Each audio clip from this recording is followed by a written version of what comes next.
Oi, gente, a entrevista de hoje é com Joscha Bongard. E o filme é Babystar, um filme temática muito atual. Espero que vocês gostem da entrevista. First of all, thank you very much for the movie. The movie opens with an interior camera and shows at least 13 cameras inside. Oh, you counted them. Yes. Yeah. And this last scene ends with an outside camera and a break with the character intentionally look at the streets. Can you talk about this booking ending? Close to the end of editing, I sent the film to a lot of friends of mine. And one told me, please start with this CCTV camera inside. And I was like, why? And then I noticed, okay, there is a CCTV as an ending. And then I felt like, okay, it would be perfect to have a first shot of a empty interior and a last shot of outside she's leaving or she's going somewhere. And it was very important to us to have the feeling that she's constantly watched. And also, even if she's not working, there are cameras everywhere. So the characters are always aware that they are not alone, you know, but they are lonely as hell on the other side. So this was also important to our concept for the camera in general, because we always wanted to have the feeling that we are watching, or the audience is watching and is also complicit to the system of exploitment, you know, like Luca gets exploited by her parents, but that's only possible because we are watching. What were the choice of the aesthetic of decisions involved in the creation of the set? Because most of the important part of the movie, it's inside the house. So I really have the feeling that a lot of influencers are living a very private life. On the one hand, because they share everything online, but when it comes to their normal personal life, a lot of them tend to be at home or alone even. And so I really have the feeling that to create this claustrophobic feel of Luca, or claustrophobic life of Luca, that we should use a lot of inside locations. And also, of course, because this film is a very low budget production out of Germany, you really have to decrease your locations, you know, so we didn't have too many locations. So we had to choose them, and also like a lot of this place in their whole house. And now it feels more like a golden cage to me, you know, like she's inside of this golden cage and can't really go out. Yeah. Besides working with the drug lord Maximilian, how it was choosing the great cast. Maja gave me serious chills because she's great. I really loved her performance, and working with her was a real pleasure. I mean, working with all of the cast was very great experience. I did some short films before with also great actors. But this cast felt like a gift, you know, because, I mean, we did a lot of casting with Lisa Stutzky and Andrea Rodriguez, the casting directors, and really started from Luca as the main actor, and we're looking at so many different versions of Luca in our castings. And then we found Maya, and from this part, we really built around her, and it was important also for us to have very young parents, you know, because we always felt like, okay, she got pregnant, or the mother got pregnant maybe when she was 17 or something, you know, because I feel like there are a lot of these young families on Instagram at the moment. Yes, so this was how we tried to build the cast together. Yeah. Another thing you said in the screening is how people are lost in search in the social platforms and became a new faith. Even you compared to a cult. Do you believe you can, in the future, go to a least shared life? You mean to go back to the life we had before somehow? Yes. I mean, I think everything in life comes in waves, and probably we are at the peak of a wave at the moment.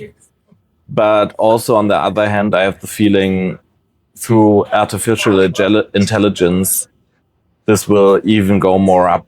And I think we will get lost more and more in social media. But I really hope that we don't, and that we maybe connect more and go back to other activities more. But yeah, I would love to be optimistic, but I'm not quite sure if I'm optimistic or not. I understand you. Yeah. But another thing, the opening of the movie remind me of the Sims, the video game that you control a family. It was that intentional or not? That, I mean, it wasn't the attention that it feels like that we are controlling them, but our intention was that the audience is always above them and looking down on them and belittle them somehow. So this was our intention, but I love your interpretation. So that's actually great. Yeah. You left an opening end full of opportunities. Here in Brazil, we recently had cases, as you probably know of that. Not only family being accused of child abuse, but some more dark issues. How is the situation in Germany right now about child and internet? Yeah, it's very interesting because we have very strict laws when it comes to child actors and actresses, and it's very regulated. But nobody really regulates social media families. So I'd say it's probably the same as in Brazil. So there are a lot of families doing this stuff and they don't get regulated. And I think that's a problem because it will really affect these young children and their future. And they can't really choose if they want that or if they don't want it. And I think we always have to protect kids, even from their own parents. Yes, sometimes even if Yeah. when in the screening you mentioned that you work with YouTubers, right? How did you bring that experience to the movie?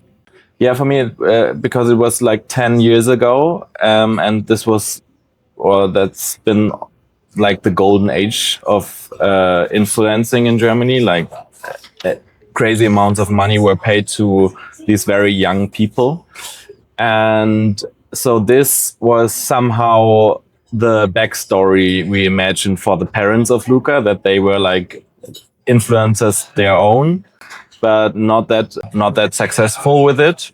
But then they decided they were small like content creators.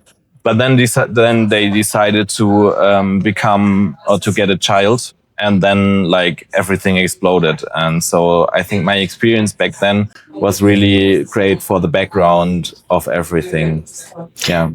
So in my experience as a fashion scholar, I noticed that all the palette colors were very soft at first and then become progressively darker. What do you think that says about growth and maturity? Yes, there are some films that really have a very strong color palette.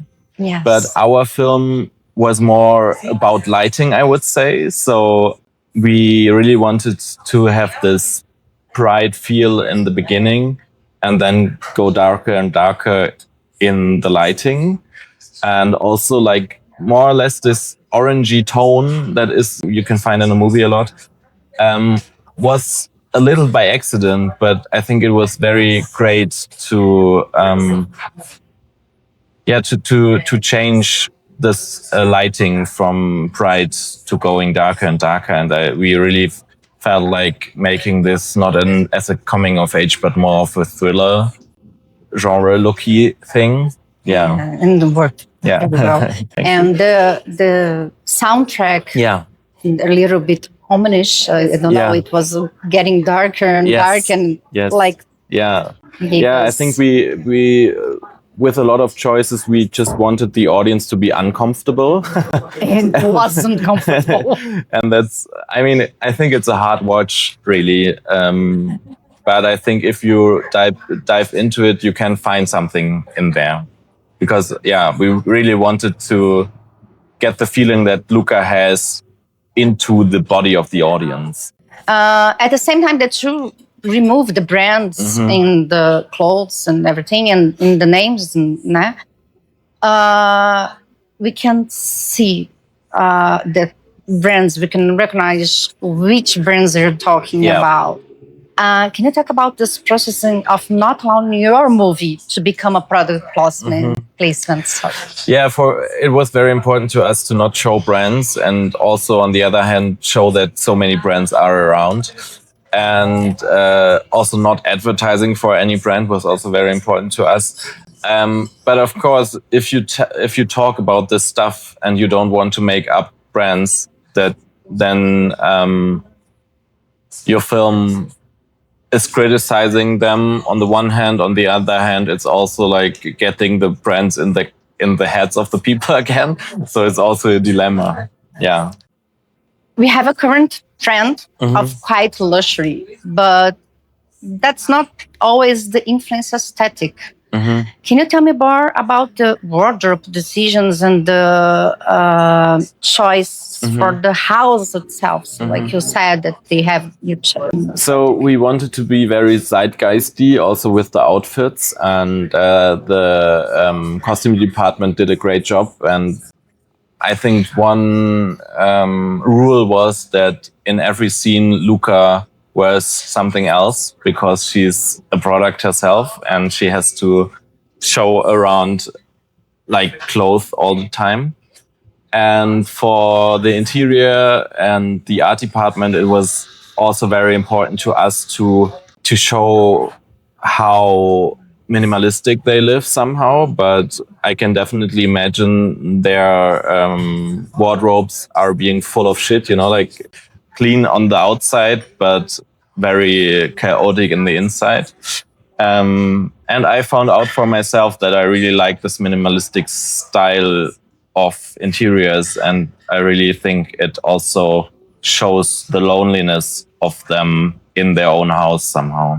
For me, there was a scene that marked me that Luca said, "I'm not a product anymore."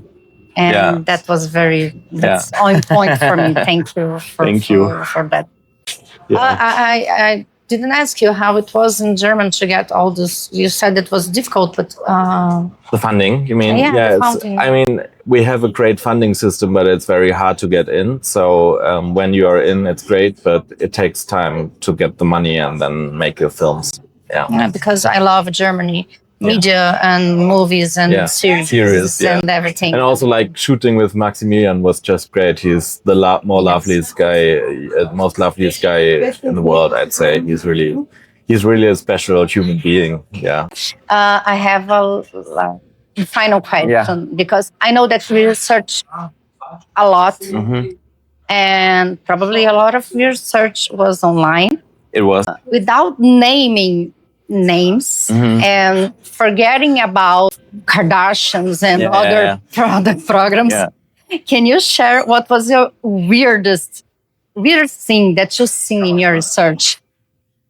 Oh yeah, I mean, I saw a lot, and I think all these birth videos are very intense to watch, because even when I was at another festival, one of the people from the audience sent us this birthing video, and it felt almost the same to ours, and you really could see everything. And on the one hand, like giving birth is something completely normal, and we should talk about it, but I'm not quite sure if we should show this to everyone in the world, because it's also such an intimate moment. And if we really exploit every intimate moment in our lives, what is left for us, And this was kind of the strangest, but there's also, it's right in our film, like the mother is doing a touch up of her face before giving birth. That's a real video you can find. It's from Lauren Giraldo. So I saw a lot, or we saw a lot, also like my co-author and we totally damaged our algorithms and like our Instagram and YouTube are full of families. And we can't go back from this.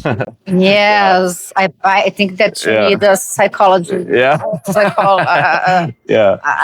To your crew to that's right. Yeah. to get over of all of that, of all the craziness that came. That's right. Thank you so much for all your questions. Oh, I wish I could do more. Thank you very much Thank for you so everything. much. Thank you for the movie. Thank you. And I hope we will be back with another movie soon. So I hope too. I started working on another film, but it will take some time to get it made, I fear.